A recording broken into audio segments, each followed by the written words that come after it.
El gato negro, escrito por Edgar Allan Poe. No espero ni pido que alguien crea en el extraño aunque simple relato que me dispongo a escribir. Loco estaría si lo esperara, cuando mis sentidos rechazan su propia evidencia. Pero no estoy loco, y sé muy bien que esto no es un sueño. Mañana voy a morir, y quisiera aliviar hoy mi alma. Mi propósito inmediato consiste en poner de manifiesto, simple, sucintamente y sin comentarios, una serie de episodios domésticos.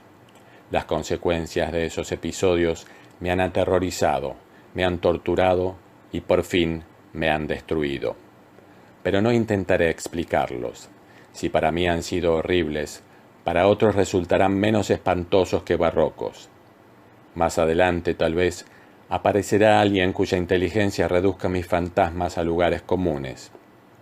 Una inteligencia más serena, más lógica y mucho menos excitable que la mía, capaz de ver en las circunstancias que temerosamente describiré una vulgar sucesión de causas y efectos naturales. Desde la infancia me destaqué por la docilidad y bondad de mi carácter. La ternura que abrigaba mi corazón era tan grande que llegaba a convertirme en objeto de burla para mis compañeros. Me gustaban especialmente los animales, y mis padres me permitían tener una gran variedad. Pasaba a su lado la mayor parte del tiempo, y jamás me sentía más feliz que cuando les daba de comer y los acariciaba. Este rasgo de mi carácter creció conmigo, y cuando llegué a la virilidad, se convirtió en una de mis principales fuentes de placer. Aquellos que alguna vez han experimentado cariño hacia un perro fiel y sagaz no necesitan que me molesten explicarles la naturaleza o la intensidad de la retribución que recibía. Hay algo en el generoso y abnegado amor de un animal que llega directamente al corazón de aquel que con frecuencia ha probado la falsa amistad y la frágil fidelidad del hombre. Me casé joven y tuve la alegría de que mi esposa compartiera mis preferencias. Al observar mi gusto por los animales domésticos, no perdí oportunidad de procurarme los más agradables de entre ellos. Teníamos pájaros, peces de colores, un hermoso perro, conejos, un monito y un gato. Este último era un animal de notable tamaño y hermosura, completamente negro y de una sagacidad asombrosa. Al referirme a su inteligencia, mi mujer, que en el fondo era no poco supersticiosa, aludía con frecuencia a la antigua creencia popular de que todos los gatos negros son brujas metamorfoseadas. No quiero decir que lo creyera seriamente, y solo lo menciono porque acabo de recordarlo. Plutón, tal era el nombre del gato, se había convertido en mi favorito y mi camarada. Solo yo le daba de comer y él me seguía por todas partes en casa. Me costaba mucho impedir que anduviera tras de mí en la calle. Nuestra amistad duró así varios años, en el curso de los cuales, enrojezco al confesarlo, mi temperamento y mi carácter se alteraron radicalmente por culpa del demonio. Intemperancia. Día a día me fui volviendo más melancólico, irritable e indiferente hacia los sentimientos ajenos. Llegué incluso a hablar descomedidamente a mi mujer y terminé por infligirle violencias personales. Mis favoritos, claro está, sintieron igualmente el cambio de mi carácter. No solo los descuidaba, sino que llegué a hacerles daño. Hacia Plutón, sin embargo, conservé suficiente consideración como para abstenerme de maltratarlo, cosa que hacía con los conejos, el mono y hasta el perro, cuando por casualidad o movidos por el afecto se cruzaban en mi camino. Mi enfermedad, sin embargo, se agravaba, pues ¿qué enfermedad es comparable al alcohol? Y finalmente el mismo Plutón, que ya estaba viejo y por lo tanto algo enojadizo, empezó a sufrir las consecuencias de mi mal humor. Una noche en que volví a casa completamente embriagado, después de una de mis correrías por la ciudad, me pareció que el gato evitaba mi presencia. Lo alcé en brazos, pero asustado por mi violencia, me mordió ligeramente en la mano. Al punto se apoderó de mí una furia demoníaca y ya no supe lo que hacía. Fue como si la raíz de mi alma se separara de golpe de mi cuerpo. Una maldad más que diabólica, alimentada por la ginebra, estremeció cada fibra de mi ser. Sacando del bolsillo del chaleco un cortaplumas, lo abrí mientras sujetaba al pobre animal por el pescuezo y deliberadamente le hice saltar un ojo. Enrojezco, me abrazo, tiemblo mientras escribo tan condenable atrocidad. Cuando la razón retornó con la mañana, cuando hube disipado en el sueño los vapores de la orgía nocturna, sentí que el horror se mezclaba con el remordimiento ante el crimen cometido. Pero mi sentimiento era débil y ambiguo, no alcanzaba a interesar al alma. Una vez más me hundí en los excesos y muy pronto ahogué en vino los recuerdos de lo sucedido. El gato, entretanto, mejoraba poco a poco. Cierto que la órbita donde faltaba el ojo presentaba un horrible aspecto, pero el animal no parecía sufrir ya. Se paseaba, como de costumbre, por la casa, aunque, como es de imaginar, huía aterrorizado al verme. Me quedaba aún bastante de mi antigua manera de ser para sentirme agraviado por la evidente antipatía de un animal que alguna vez me había querido tanto. Pero ese sentimiento no tardó en ceder paso a la irritación. Y entonces, para mi caída final e irrevocable, se presentó el espíritu de la perversidad. La filosofía no tiene en cuenta este espíritu, y sin embargo tan seguro estoy de que mi alma existe, como de que la perversidad es uno de los impulsos primordiales del corazón humano, una de las facultades primarias indivisibles, uno de esos sentimientos que dirigen el carácter del hombre. ¿Quién no se ha sorprendido a sí mismo 100 veces el momento en que cometía una acción tonta o malvada por la simple razón de que no debía cometerla? ¿No hay en nosotros una tendencia permanente que enfrenta descaradamente al buen sentido, una tendencia a transgredir lo que constituye la ley por el solo hecho de serlo? Este espíritu de perversidad se presentó, como he dicho, en mi caída final. Y el insondable anhelo que tenía mi alma de vejarse a sí misma, de violentar su propia naturaleza, de hacer mal por el mal mismo, me incitó a continuar y finalmente a consumar el suplicio que había infligido a la inocente bestia. Una mañana, obrando a sangre fría, le pasé un lazo por el pescuezo y lo ahorqué en la rama de un árbol. Lo ahorqué mientras las lágrimas manaban de mis ojos y el más amargo remordimiento me apretaba el corazón. Lo ahorqué porque recordaba que me había querido y porque estaba seguro de que no me había dado motivo para matarlo. Lo ahorqué porque sabía que al hacerlo cometía un pecado mortal que comprometería mi alma hasta llevarla, si eso fuera posible, más allá del alcance de la infinita misericordia del Dios más misericordioso y más terrible. La noche de aquel mismo día en que cometí tan cruel acción, me despertaron gritos de ¡incendio! Las cortinas de mi cama eran una llama viva y toda la casa estaba ardiendo.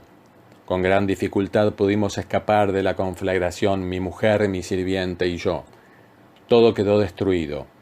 Mis bienes terrenales se perdieron y desde ese momento tuve que resignarme a la desesperanza. No incurriré en la debilidad de establecer una relación de causa y efecto entre el desastre y mi criminal acción, pero estoy detallando una cadena de hechos y no quiero dejar ningún eslabón incompleto.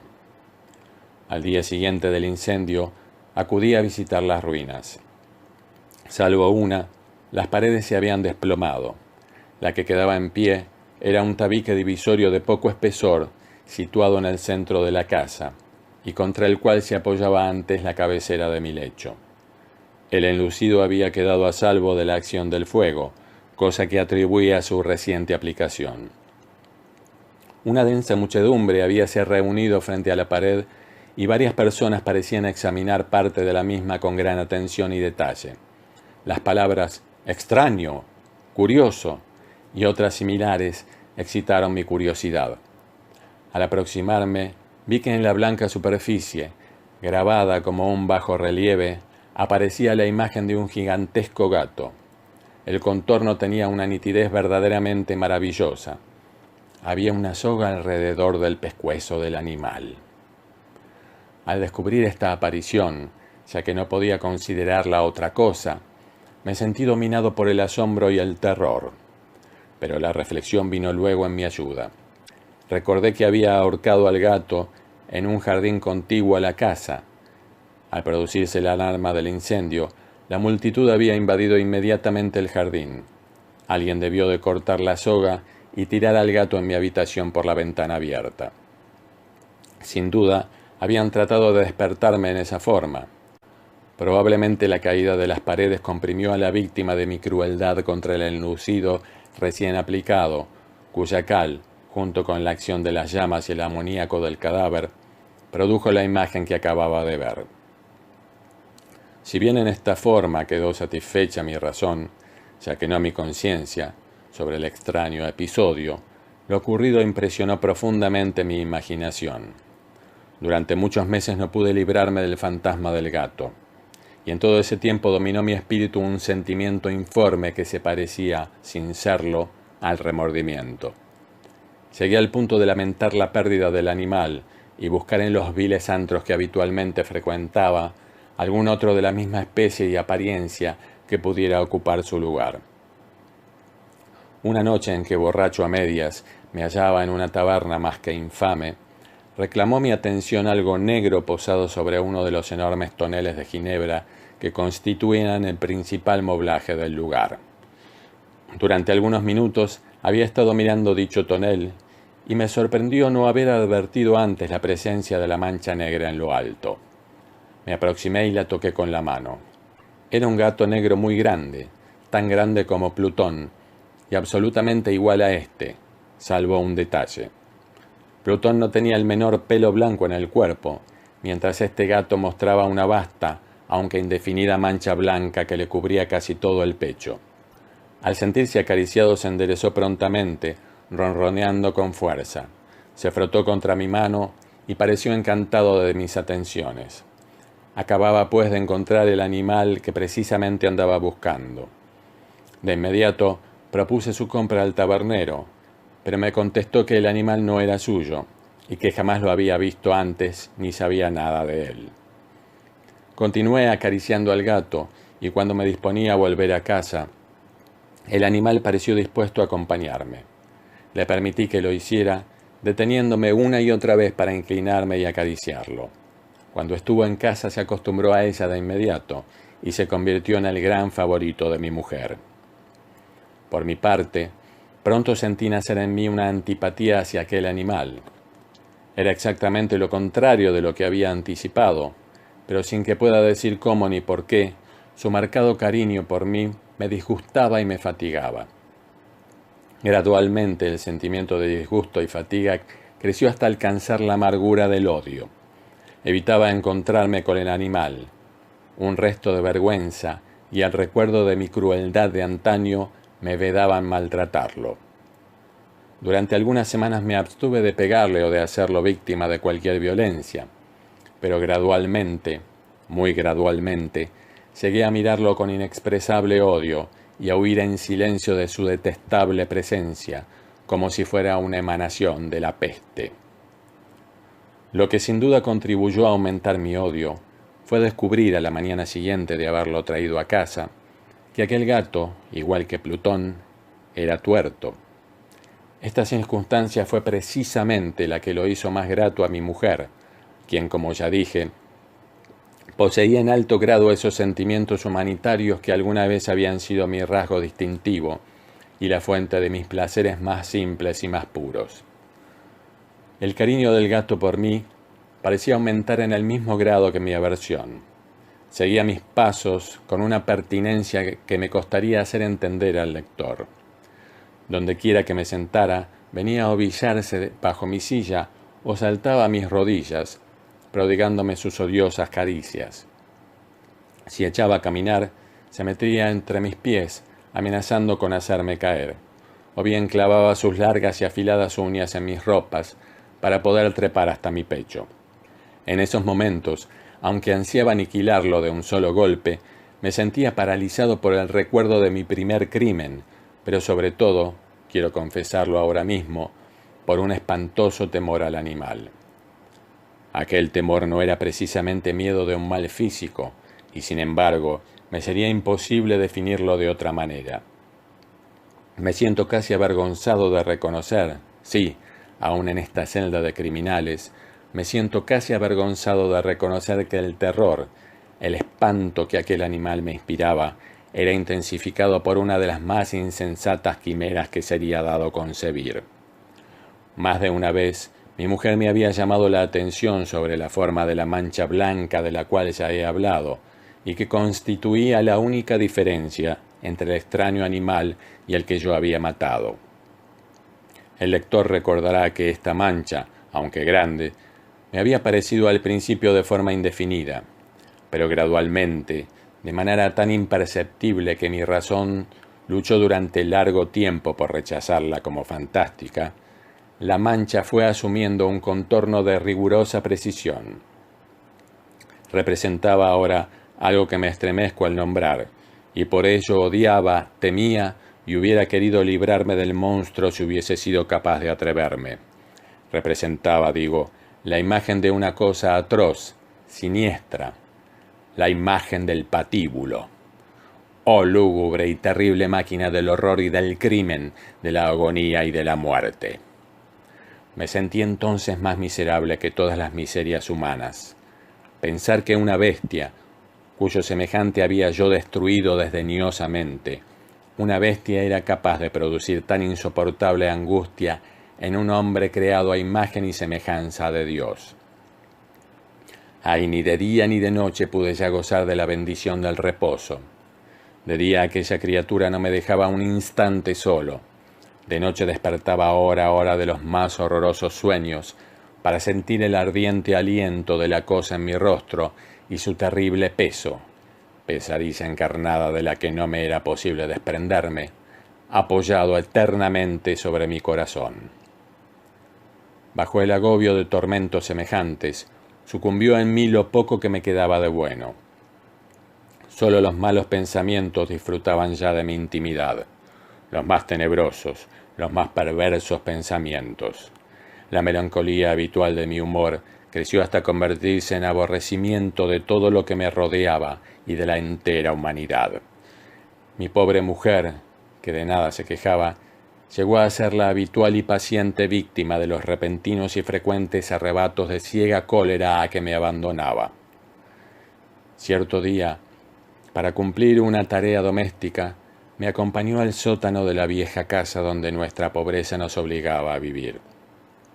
El gato me siguió mientras bajaba la empinada escalera y estuvo a punto de tirarme cabeza abajo, lo cual me exasperó hasta la locura. Alzando un hacha y olvidando en mi rabia los pueriles temores que hasta entonces habían detenido mi mano, descargué un golpe que hubiera matado instantáneamente al animal de haberlo alcanzado. Pero la mano de mi mujer detuvo su trayectoria. Entonces, llevado por su intervención a una rabia más que demoníaca, me zafé de su brazo y le hundí el hacha en la cabeza. Sin un solo quejido, cayó muerta a mis pies. Cumplido este espantoso asesinato, me entregué al punto y con toda sangre fría a la tarea de ocultar el cadáver. Sabía que era imposible sacarlo de casa, tanto de día como de noche, sin correr el riesgo de que algún vecino me observara. Diversos proyectos cruzaron mi mente. Por un momento pensé en descuartizar el cuerpo y quemar los pedazos. Luego se me ocurrió cavar una tumba en el piso del sótano. Pensé también si no convenía arrojar el cuerpo al pozo del patio o meterlo en un cajón, como si se tratara de una mercadería común, y llamar a un mozo de cordel para que lo retirara de casa. Pero al fin di con lo que me pareció el mejor expediente y decidí emparedar el cadáver en el sótano, tal como se dice que los monjes de la Edad Media emparedaban a sus víctimas. El sótano se adaptaba bien a este propósito. Sus muros eran de material poco resistente y estaban recién revocados con un mortero ordinario, que la humedad de la atmósfera no había dejado endurecer. Además, en una de las paredes se veía la saliencia de una falsa chimenea, la cual había sido rellenada y tratada de manera semejante al resto del sótano. Sin lugar a dudas, sería muy fácil sacar los ladrillos en esa parte, introducir el cadáver y tapar el agujero como antes, de manera que ninguna mirada pudiese descubrir algo sospechoso. No me equivocaba en mis cálculos. Fácilmente saqué los ladrillos con ayuda de una palanca y luego de colocar cuidadosamente el cuerpo contra la pared interna, lo mantuve en esa posición mientras aplicaba de nuevo la mampostería en su forma original. Después de procurarme argamasa, arena y cerda, preparé un enlucido que no se distinguía del anterior y revoqué cuidadosamente el nuevo enladrillado. Concluida la tarea, me sentí seguro de que todo estaba bien. La pared no mostraba la menor señal de haber sido tocada. Había barrido hasta el menor fragmento de material suelto. Miré en torno triunfante y me dije, aquí por lo menos no he trabajado en vano. Mi paso siguiente consistió en buscar a la bestia causante de tanta desgracia, pues al final me había decidido a matarla. Si en aquel momento el gato hubiera surgido ante mí, su destino habría quedado sellado, pero por lo visto, el astuto animal, alarmado por la violencia de mi primer acceso de cólera, se cuidaba de aparecer mientras no cambiara mi humor. Imposible describir o imaginar el profundo, el maravilloso alivio que la ausencia de la detestada criatura trajo a mi pecho.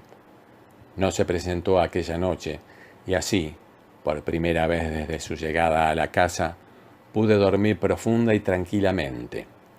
Sí, pude dormir, aún con el peso del crimen sobre mi alma.